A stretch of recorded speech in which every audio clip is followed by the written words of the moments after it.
మమతా కులకర్ణి 90లలో బాలీవుడ్ ను ఊపేసిన బ్యూటీ ఇప్పుడు మాత్రం కుంభమేళాలో అవతారం ఎత్తింది. హీరోయిన్ గా మంచి రైజింగ్ ఉన్న టైంలో అనేక వివాదాలతో కెరీర్ కోల్పోయింది మమత.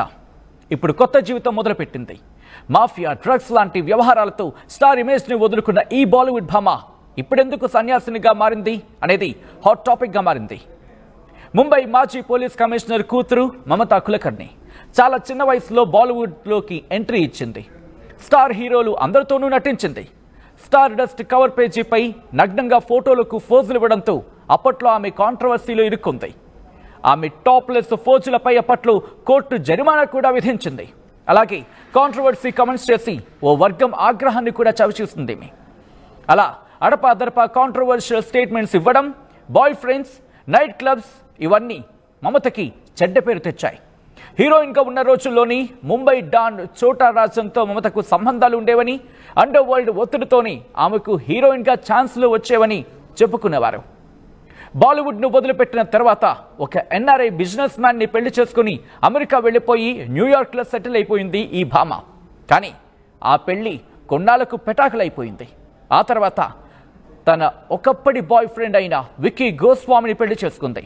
అయితే విక్కీ గోస్వామికి దుబాయ్, నేపాల్ కేంద్రంగా డ్రగ్స్ బిజినెస్ ఉండేది. భర్త డ్రగ్స్ వ్యాపారంలో మమత కూడా చేతులు కలిపింది.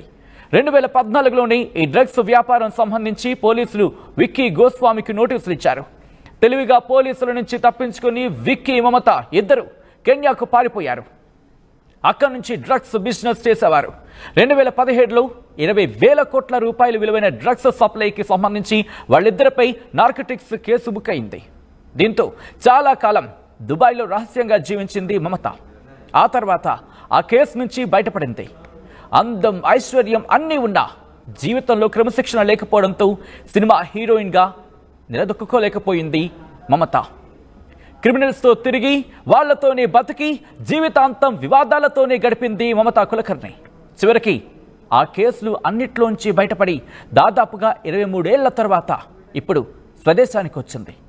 ఇక జీవితంలో అన్నీ వదిలేశానని సన్యాసం తీసుకుంటున్నట్లు 52 ఏళ్ల మమత ప్రకటించింది.